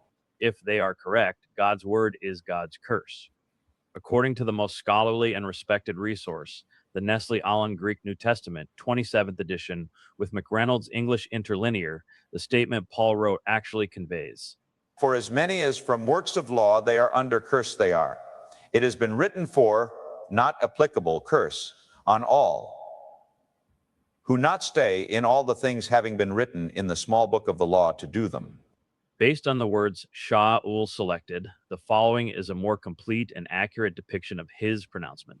This is my own translation, one derived from the oldest surviving Greek manuscripts. Because to the degree... Pack it up. Pack it up. Give Joe the Ruth material. Pack it up, and let's go on vacation. Let's go on vacation, baby. We can set this sucker to play, and Luminaries. It does itself. It does itself. It is. There's nothing ever that is as powerful as this. You get to read it, so your eyes get to see it. You get to see the amplification, and you can even pause it and then copy and paste the word into your search engine and verify the translation. This reinforcement of not only reading it and having the book turn for you. See, it automatically turned the page, and have that book turn for you, or you can click on the next page and it'll turn the page automatically, and the voice will catch up to where you are. But to have then it read to you, and to have multiple voices in there, and one of them is a clone of my voice, but also the Christians that are reading the New Testament. We got Derek Falwell in there, and we got Billy Graham, and we're going to have some other guest voices that are going to be reading the Christian New Testament. And this is, a series of 5 books called Twistianity. It proves that the Christian New Testament is invalid, and that Jesus never existed, and that he's nothing but a crude counterfeit. And it proves it overwhelmingly, undeniably. But what a marvelous tool. And we've got one more wrinkle to add to it. And that is over on the first page. You're looking at 3 pages here. You're reading and you're focused on it. You notice that there was even a yellow highlight on the paragraph that was the AI voice was reading. So we're going to put on the left page there an oval, very much like what you're looking at either the two of us. But it's going to be an avatar that's lips are going to move as the avatar speaks these words. So you'll have the avatar speaking the words. You'll be able to hear the whole thing. And these are his quite literally talking books that are real page turners. It is a phenomenon. And it is, well, people have done certain aspects of some of these things previously. By the way, if you click on those 3 lines, if you look up there where the menorah is, and you click on the 3 lines next to the menorah up there, you'll see the table of contents disappear. So go to the far left. There you go. Oh, yeah, okay. Yeah, you just get a little cleaner look when you do that. And when it has the avatar talking to you, and it talks to you, and it has multiple voices, and the presenter of this and my voice is the person who wrote all of it, did all of the research, wrote all of these books, all 38 of them, with his own translations, and also validating it with other translations. It's going to be the most extraordinary tool ever. And it is always difficult when you have a lot of material, and we're talking about 30,000 pages, to use AI, because it loses focus. It can do 2 or 3 sentences at a time, and then it loses focus and it drops everything and becomes totally annoying. So to take 30,000 pages of material and to do this with them is something no one has ever attempted before. To integrate the written and spoken word together is something no one has ever attempted before. To integrate multiple voices into the AI is something no one has ever attempted before. And then we have a whole vocabulary that's important for people to know, particularly when we talk about Yahweh and what matters to him, that AIs don't have any clue how to pronounce, and it's very challenging. We have about 8,000 words that we're training the AI to pronounce. And my good friend Joe Page actually created an administrative tool that can use any open source AI text to speech tool to create these with all the discipline of the multiple voices, the cloned voice of mine, and the proper pronunciation of words that these AIs have no concept over. The only thing we can't get it to do, and I don't think we'll ever be able to get it to do, but that's going to be okay, is that a human who is aware of what they're saying, and that what they're saying is meaningful to them, can read forward in every paragraph beyond where they are.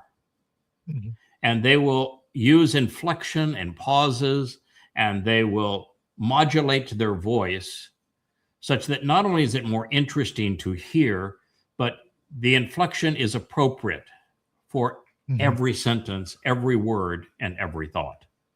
It's a very difficult thing to do, but you can train yourself to do that.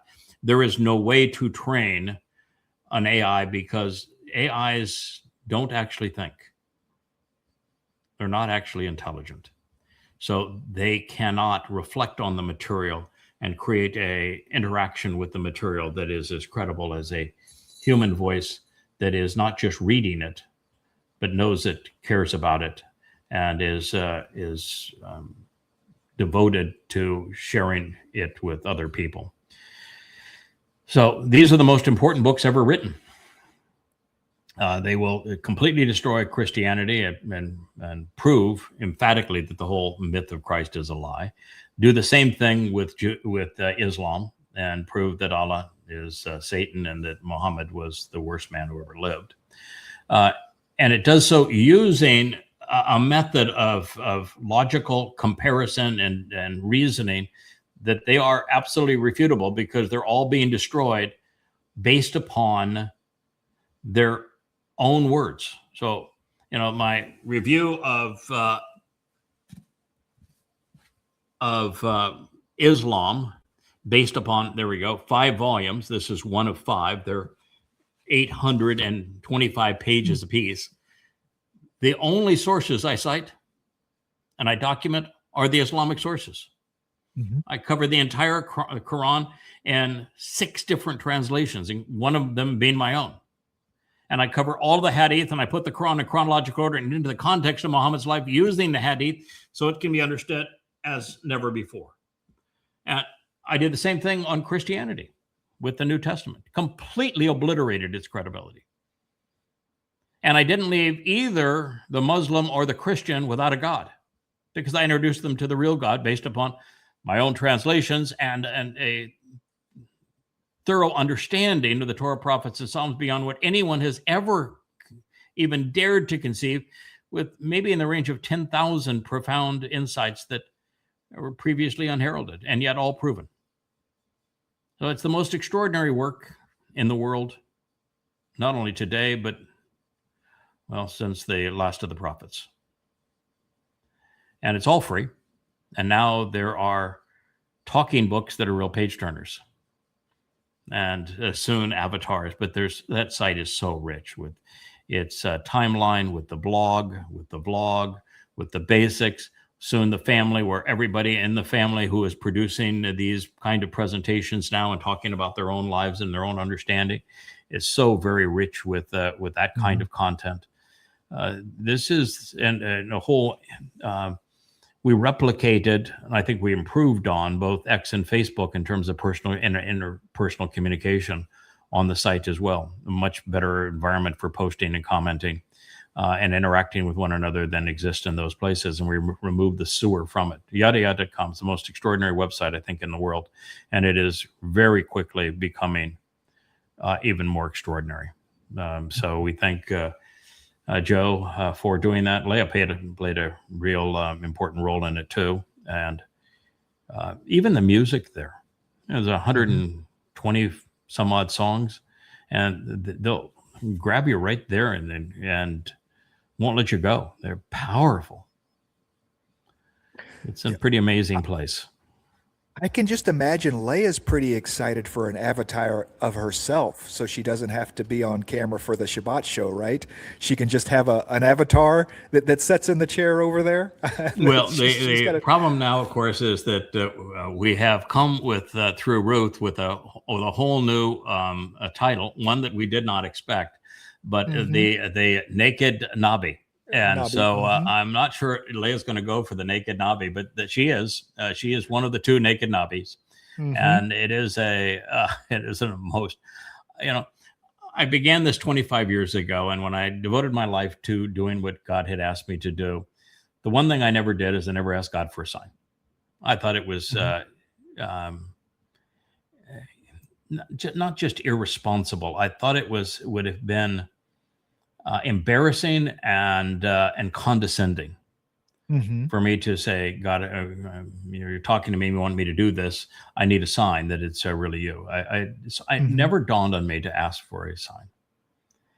And now we're 25 years into this, and we work together marvelously, and there's been 10,000 profound insights that no one has ever perceived about God before. And Yahweh lays on all manner of signs. Never asked for them. But this trip through Ruth was just extraordinary. You could not have imagined a more convincing sign.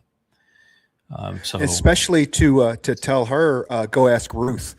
I mean, her whole first conversation started with Yahweh, and if you're real, and she was mad. She was mad. Oh yeah, she'd been to the rabbis. They put their hand up her dress.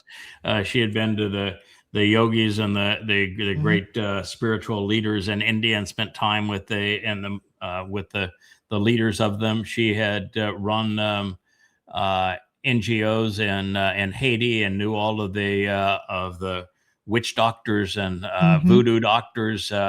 She had read the quote unquote Bible from cover to cover, and said, "Good God, this is a book at conflict with itself. What in the world is going on here?" And so she's just frustrated, says, I know there's a God, but obviously I'm not going to find this God in religion. So since you're there, you tell me where to find you. And he said, go ask Ruth. Turns out she is Ruth. Wow. Yep. And it's the most amazing story as it fills in from there. So I don't think I've ever enjoyed doing something more. I shared what is pretty sensuous. You think it's not. You think it's pretty tame. But when you're talking about God and you're speaking for God, to talk about scenes that are sexually charged scenes, then you are cautious. And so I said, I'm going to write this as exactly where the words lead. I'm going to write this because I was there and I remember what happened. I'm going to write this because I relived every aspect of every nuance of this. I've relived. So I'm going to write it as it really is, and I'm going to talk about it as it really is, and then I'm going to send it to an inner core of team members, and I'm going to say, I wrote it as real as it gets. Does this need to be toned down before it's released? And the interesting thing is that one of the women I sent it to was Mariah. And her comments were so damn good. I think I need to include her comments in it. But, powerful. Said, don't you dare change a word. This is just exactly as it needs to be. This is who we need to understand we are, and how our relationship is really supposed to work. And to think of the trust that was involved in all of this, and being completely exposed, like that naked Nabi. You're thinking, all right, so everybody's mind goes to a person who is naked, who is sitting there preaching, and of course the Nabis don't preach, but what it means is exposed, completely and totally exposed. And that's the core of the story of Ruth and Boaz. They are totally and completely exposed to one another, to their community, to God, to the world today. And that's the brilliance of it. Yeah, I am 100% sure that Yahweh is okay with sex, the idea of sex, talking about sex, having sex. It's all in Towrah. Okay, I mean, we go from incest to having kids with your dead wife's husband, or your so that they can continue the family line. Adam and Chawah are naked in the garden. I mean, I'm pretty sure that he's Dode okay is with bringing it. the Aaron of the Barat, what's called the Ark of the Covenant, into Jerusalem, and he's bare ass naked from the ephod down, and and that story is so talk about a sign. That story is the kind of the ultimate sign, even for the Ruth story. They tie it right into together, because he at the end, when his belly aching wife says, you're not significant with God, with Yahweh. And he said, well, we'll go ask the Alma whether or not I'm significant.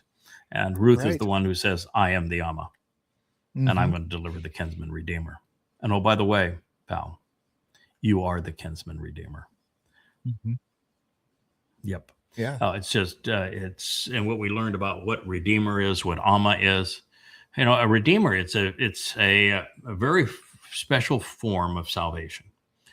The association of kin is not actually in the word. Gaal Right. does not mean kinsman redeemer in the sense that we've been accustomed to saying. There's no association with kin in the word. But the redeemer is very special in Gaal. It's a savior, a deliverer, and a redeemer who is focused on liberating people from the control of others and from their own malfeasance, who is willing to pay the price. The emphasis on the redeemer is that he pays the price. He makes the sacrifice. He endures the cost. And so a redeemer is a very, very special dude. And not an insignificant price either. That's no. the You're looking at the connotation of it, price yes. that Noah paid when he saved his family. Built 40 years constructing that Towrah. The price that Moshe paid when he went back to liberate his people, where it was so miserable, he said, God, you might as well just kill me.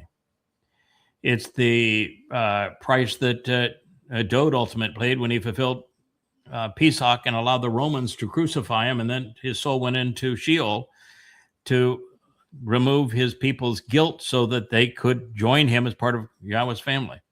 It's the price that I will pay when I'm sacrificed as the Adam of Perah. It is a tremendous, tremendous price. In fact, Boaz in the 4th chapter it's brilliant. This 4th chapter is just so much fun. Boaz is a bright boy. And he has this whole thing wired. And it turns out that Boaz is the one that taught Dode to write. Now I have proof of it. And he's saying, all right, any one of you think that you want to be a redeemer? You think that you can play that role? You think you're capable of paying that price? Step right up. I want you right now to step up if you think you can pay the price and act the role of a redeemer, because it's a tough one. And that's why there have been so few of them. But it's just and by the way, the reason that kinsman is associated with it is because everybody I mentioned there knew the people that they were redeeming. No one will make that kind of sacrifice for those they don't know. Noah saved his own family. Moshe saved his people. Dode saved Israel. I'll save the covenant family. Everybody knows. You don't make that level of sacrifice unless you know who you're protecting. You would do that for your daughter, for your son, maybe for a best friend, but you're not doing it for somebody a half a world away that you don't know. Right. That's where kinsman came in. Otherwise, it would have no association with kinsman whatsoever. And then the other issue is that in this story, Ruth that is acknowledging that she is a Nakara, that she is an observant foreigner, but not before she twice acknowledges that Boaz is the Nakar, the observant foreigner. But he's born and raised in Yehuda. You can't be more unforeign than he. And, in the end, it's a Nakar, observant foreigner, that saves Israel, saves the world. But in this story, Ruth is a Moabite. And yet she now is a Yehud. And so you get down to what is the Moabite? Well, it's the incestuous product of Lot, who was Abraham's nephew. What is an Edomite? It's descendants of the twin brother of Jacob, all one family. And so you come to the realization that it's all a naming convention. Yisrael and Yehud is a naming convention. It's a very important naming convention, but that's what it is. And those that are perceived as outside of it can be closer than anyone who perceives themselves to be inside of it. And those who are banking everything on their religion and on their ethnicity, their DNA, are the ones who are deceiving themselves. They don't understand the naming convention or why God used it. Right. Its story is just so revealing, speaking of the naked Nabi. Right. Well, it was interesting in 3 as well, that all 3 words that pertain to, lack of a better word, sexual activity, Bo, Yada, and Shikar, were all, used bam, bam, bam right there on the threshing floor scene. Oh, yeah. So I mean, Oh, yes. Oh, no, somebody was trying to get a point across. Oh, absolutely. I mean, she is taking a bathing, then she's rubbing her entire body with oil and perfumes, and she's wearing the most statuesque apparel that she owns, and she is going to visit a man who is asleep in a public place. And the first thing she is going to do is uncover him from the waist to the toes. And then she's going to lay beside him. And she didn't oil up her body to lay beside him with the oils all covered. It was a sexual encounter. What's so amazing is that she did this at the advice of her mother-in-law, who was from Bethlehem. And second, that had it not worked out, had Boaz said, I've got so many young women, I don't need another young woman in my life, and you're half my age, and and you're from another community, and I just don't need this. She would not have lived through the day. Wow. In that culture, she'd have been dead. So she did either the boldest thing in the history of women, or she knew exactly what was going to happen. And then, you're in a highly charged sexual situation, and these two are talking prophecies that are transformative for the world in the middle of that. Now, can you imagine having your wits, most beautiful woman probably in the world at the time, is all oiled up. She's standing, she's laying down right beside you, and you're naked. And rather than let's do this, baby, you're having a conversation with her that is prophetic of the way the world will be and how the world will be, the problems of the world will be resolved. And you're laying them all out, saying who, when, where, how the world is going to be reconciled back unto God. Right. That's why they're the naked Nabi. It's just astonishing. It's such a good story.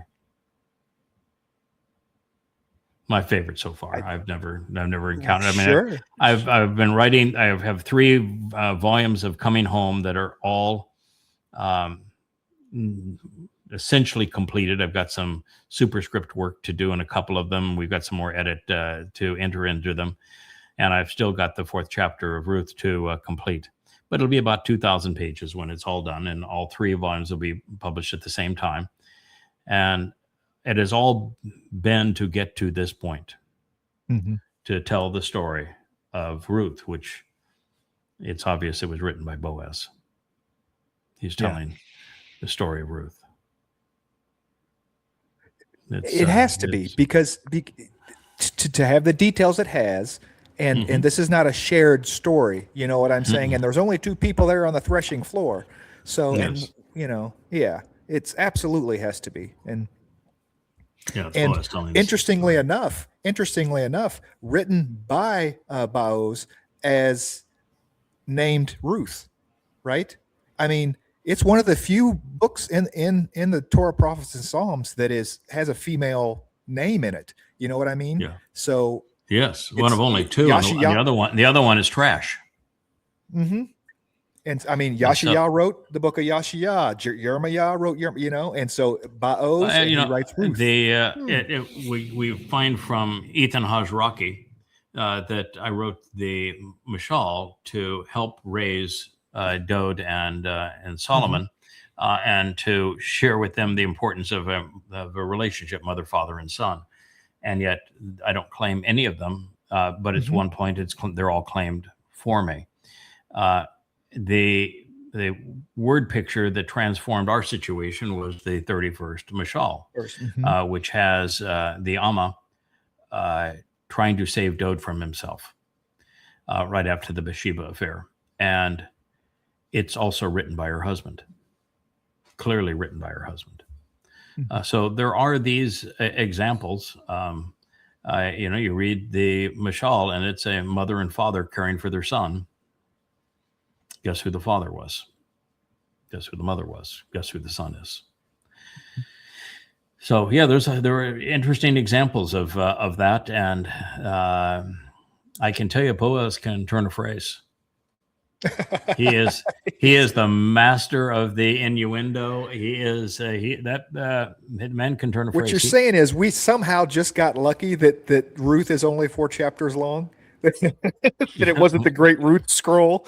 It wasn't the Great Ruth Scroll. Yes. I've got to. That Schroeder likes to write. He does. But the difference is. They say, I wrote you a long letter. If I'd had more time, I'd written you a short letter. That one, he had lots of time. Yeah. He had lots of time to write that letter. And he had lots of time to write the Mashal. And these books that we now have, the 38 of them, they're 30,000 pages. We didn't have that much time. Had to get it done, and they're long for a reason. And when I hear things in my ear when I'm listening to these page turning talking books, that I'd say I would not say that that way now. And then but I'm absolutely convinced that Yah's right, we leave it. And it's not for any other reason that you can't start people off where we are now. You come to this point, you don't start at this point.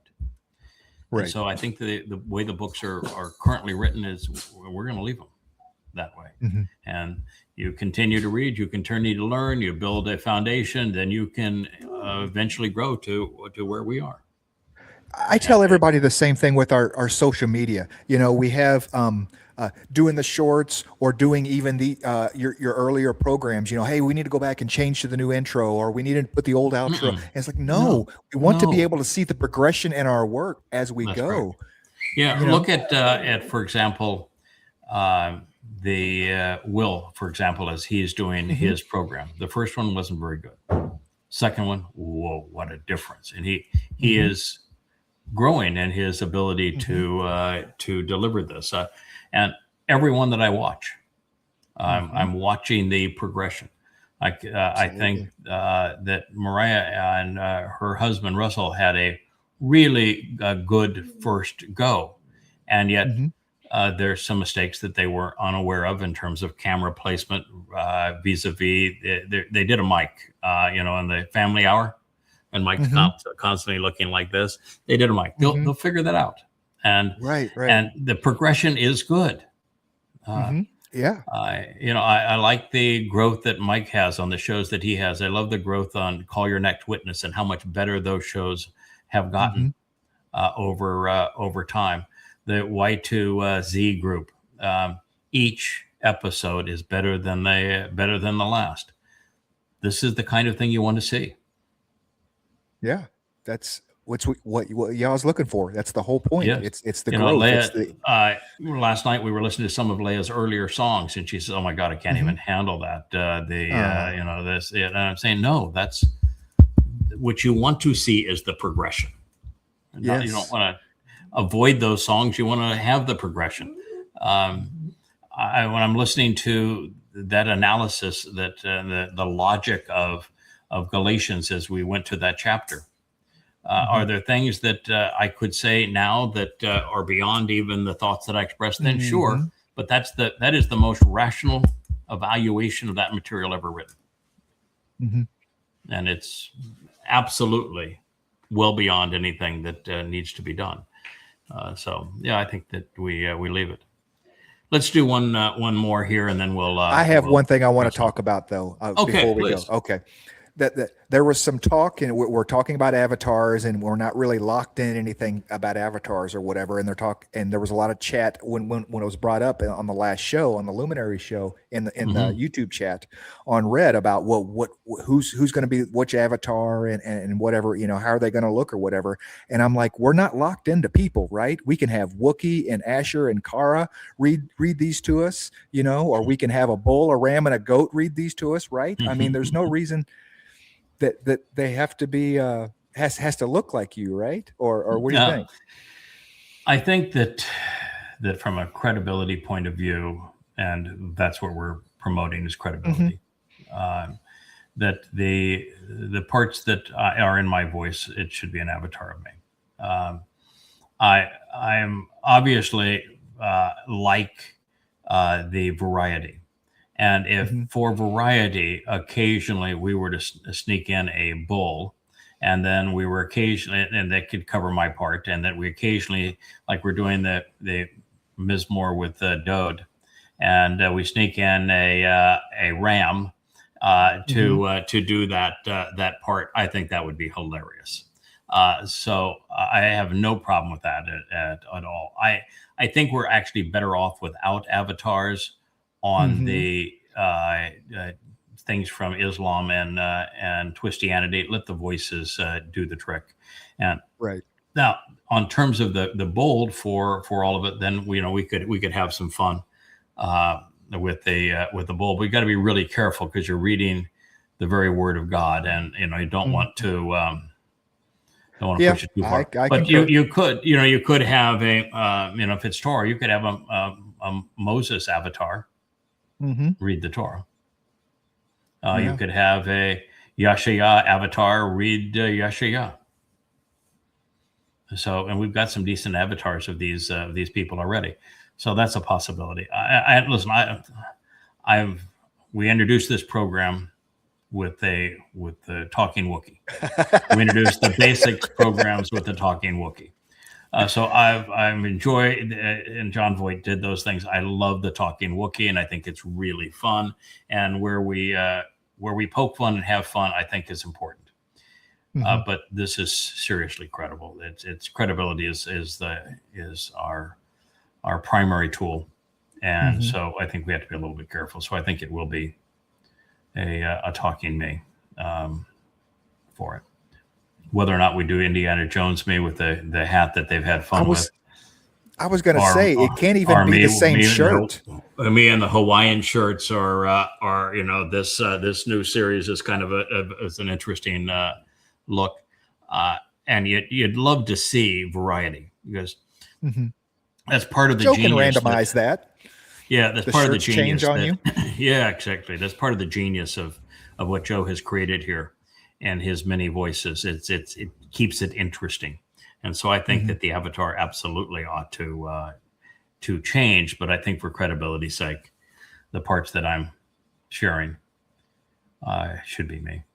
But I'm open to other suggestions. Okay.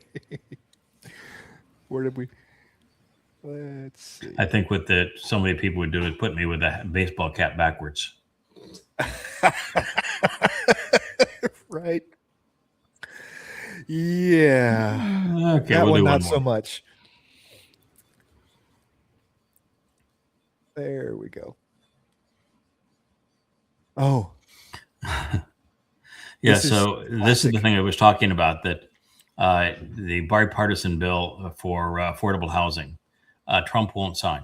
So doesn't really care that people don't have affordable housing, doesn't care that Congress and the Senate joined together in a bipartisan bill. He's not going to sign it. It's blackmail. You want that signed, then you sign his Save America Act, and his Save America Act means that there's never going to be an election again in America that's going to matter. He gets to decide how the election takes place and who gets to count the votes. Who gets to vote, how they get to vote, and who counts the votes is the Save America Act. My whole thing on this is I think he yawns in the middle of it. He is just completely uninterested in anything that doesn't have to do with him. Yeah, you can. What are your plans for the housing bill, Mr. President? Are you? I don't know. I think it's so unimportant by compared to the Save America Act. I think the Save America elections. I mean, I think he does. Talk about narcissist. I mean, just absolutely. Oh.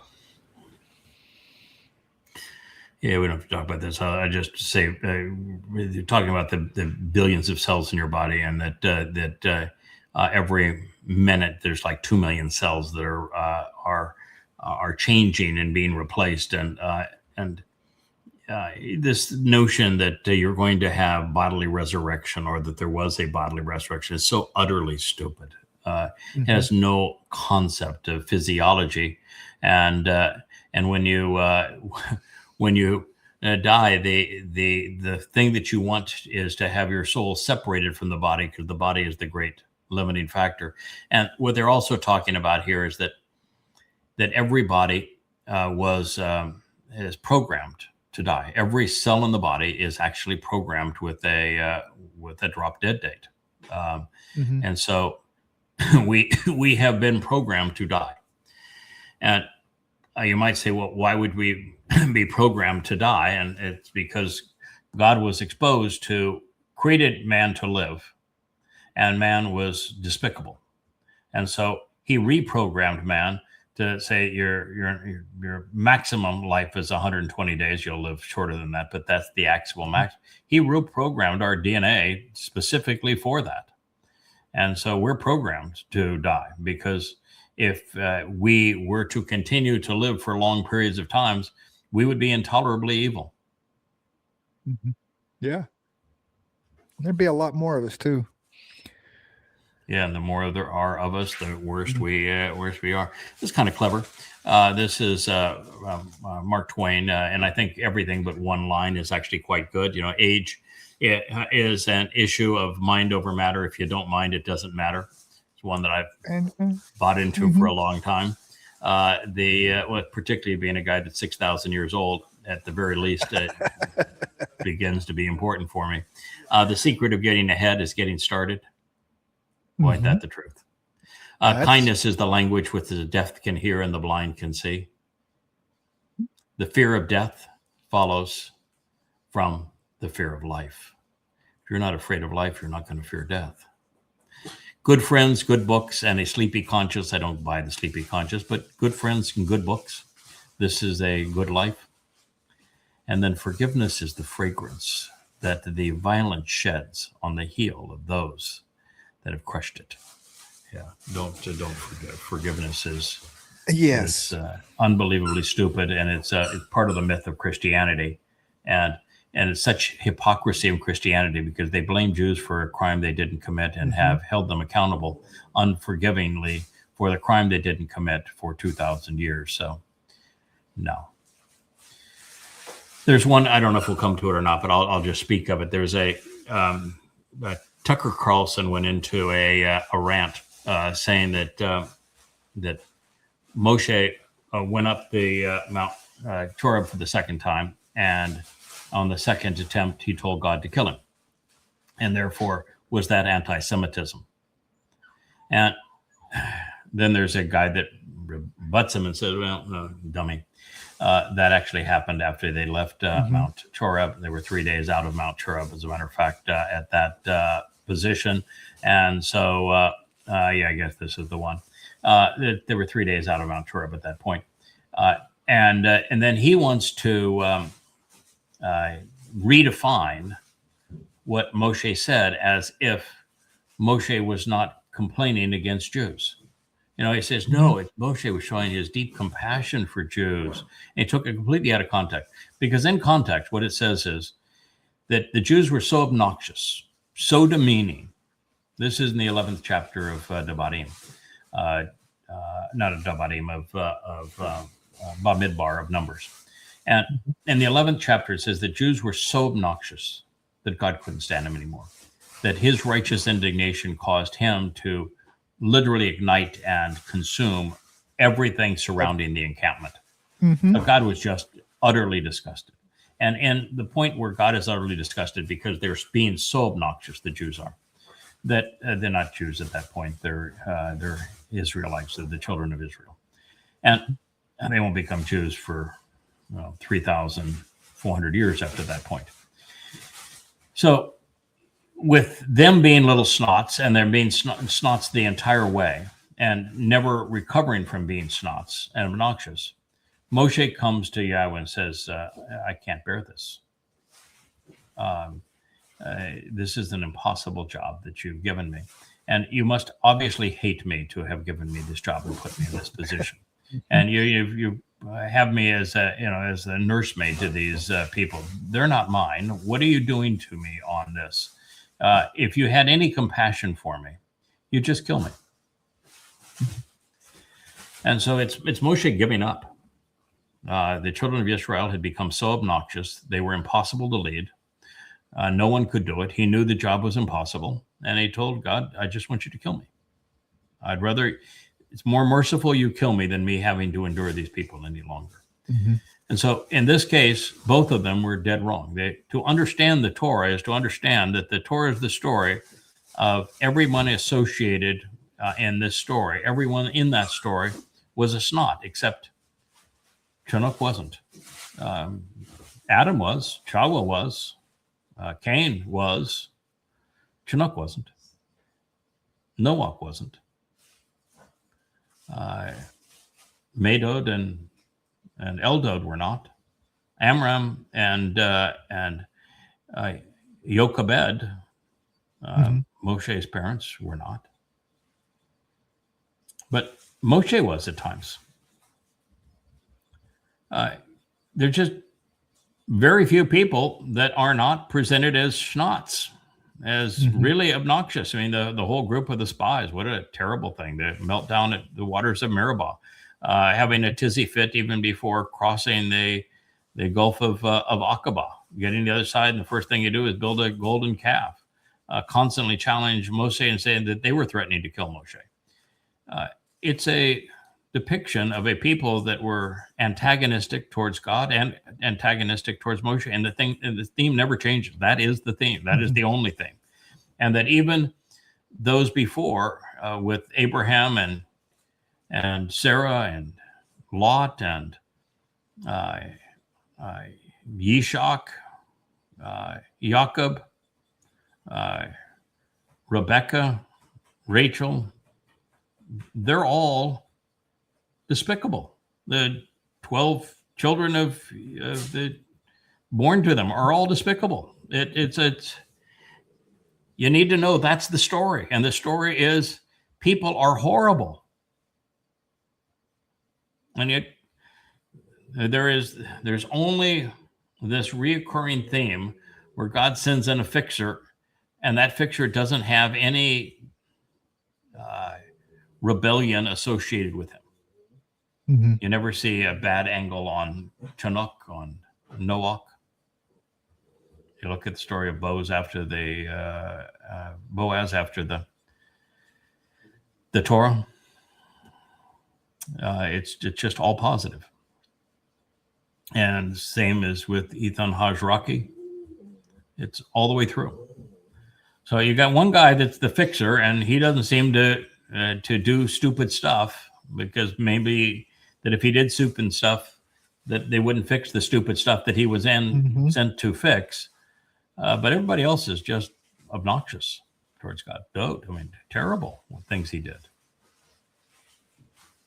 Comes out well in the end, but boy, it was a rough go getting there. Yeah. So it's just a gross misunderstanding. As a Christian, Tucker's just a nincompoop when it comes to this stuff. He's got no clue what the book says or who God is or any of that. He just has hate in his heart for Jews, as like most Christians. He's just a demon-possessed one that's bribed by Muslims. So he's a special kind of idiot. But, it's this whole idea, a leader who cares so much he can't bear to carry it alone. I don't even understand that. Heavy is the head that wears the crown. As a leader, you are always alone. That's the point. You always are. You know? Yeah. Yes, you always are. And it's like Boaz when he has the meeting outside of the gates, and he has already set this up. The only one person that had a potential to be able to pay the price to redeem Ruth, who he's already consummated the relationship with. So he's in a position where he's pretty insistent it's going to turn out his way, and he's the one that the first use of the cohortive and the imperative on the same verb, and he repeats it over and over again. My will is for you to capitulate to my will. You can have your free will so long as your free will aligns with what I want to. We're making it clear, and you're familiar with the concept of Gaal, Redeemer, and that the Redeemer pays the price. Is any of you willing to step up and pay this price? And he knew that he was, and he knew that nobody else was. And so he said, I just want it real clear that if any of you think that you can step up and you can act in the role of a Redeemer and you can pay the price, then you step up right now. That'd be fine if you think you can. But I want to hear it from you right now if you think you can step up and pay this price. No belly aching later. Right. And so that's the deal. And yeah, it's true that even the greatest king of the two of Israel, David and Solomon, they both buckled under the pressure. Solomon didn't recover, David did. But Moshe collapsed under the pressure. That's Abraham collapsed under the pressure, and he didn't have any pressure on him, and he still collapsed. Jacob collapsed, and he didn't have any pressure on him either. It's a tough damn job. Tough. Very few people. That's why Boaz said, if you think you got it in you, man up right now. But know the price you're going to pay. It's the worst job in the world to be vulnerable like that and exposed like that. It's everybody thinks that is just glorious, and they want to esteem to it, and until they know what the burden of it. And there are people that are made for it, and they'll say, "Yep, I'll do that." But in the things that I'm doing in this life, I don't recall that Yahweh ever asked. Yeah. I think it was just all the way assumed all the way through. We've got a job to do. We've done it before. We're going to get this job done. And every time you're confronted with a new mission, an addition to the mission, it's never, would you mind doing this while you're here? What about dying as the Adamah Parah is going to be really a gruesome spectacle, going to be the worst slaughter in human history. You mind just stepping up for that? There's never a request. It's we've done this before. This is what we do, and you're committed to doing it. So we can dispense with the pleasantries here. This is what we're going to do, and you're delighted to be able to do it. But there are horses for courses. Well, yeah, Wolves and that's for the whole paddocks. point of continuing to translate, because you're constantly growing into the role. Yeah, I know it's coming up. Yeah, I know I'm going to be ready for it. Yeah, but then it's that, oh no, I really am going to be ready for. Oh wow, okay, I got this too. Yeah, okay. Or if you're coming along with us and you are exposed to something as brilliant as Ruth, or that 31st Mashal, or the prophecy of the two luminaries, and you're seeing it all materialize. Somewhere along or to have the Torah come alive as it's prophetic for what we're doing right now, what we battle against and what we're trying to achieve, it's got to be extremely reassuring to be part of that. Yeah. Yeah, we need to put spoiler alerts on some of the books. Hey, if you're reading ahead, don't read here yet because you're not ready for it. You need to grow. You need to grow to this point so that you're you have the base to appreciate it. Neither of these guys do. That's why they get it wrong. Yeah, and you don't start out that way. I mean, there are examples where Ethan Hajraki, he started out that way because he was brought in as a full adult. But for the most part, God lets you grow into each life and earn your place, and this is part of it, is that you build a foundation of knowledge. You go about learning and thinking, and then developing comprehension, understanding, insights, and then you begin to share them and you build upon that. And it's a whole ongoing process. And you don't do it for money. No, there's no money. No, there's no money in it. You don't do it for money.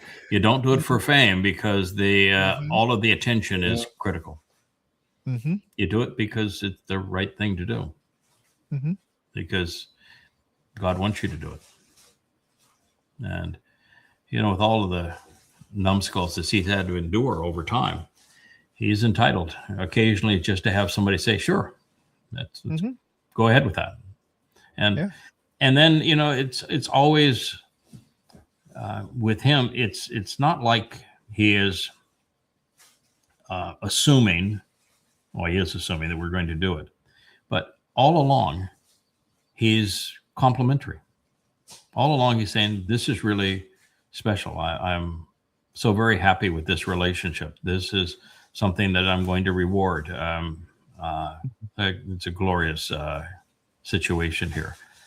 And so he's constantly doing that. And when you don't ask him for signs, you're lavished with them.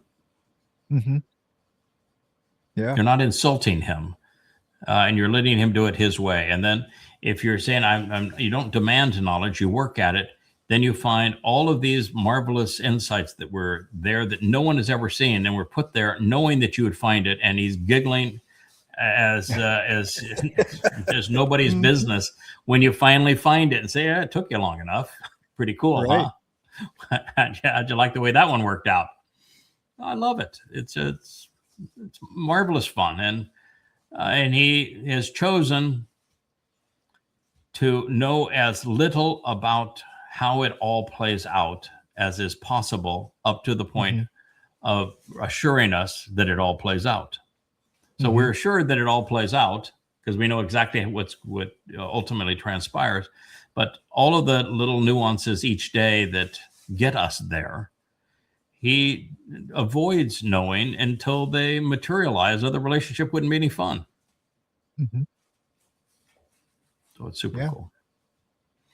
All right, my friend, we've done our 2 hours plus, and thank you. I know that you were you're out looking for air conditioning equipment. You're back. You're going to keep your wife and yourself and your dogs cool. That's a good thing to do. I understand you're in a heat wave. We don't know if such things here, but I'm glad you're there and able to take care of that. And you're able to join us for the vlog on the blog. And thank you. Thank you, Rich. We'll look forward to seeing you later today with another episode of Luminaries in the Basic series. Thanks so much. Good day. Hey there. Thanks for tuning in. That was Fetch. Gotta run now. Catch y'all on our next podcast.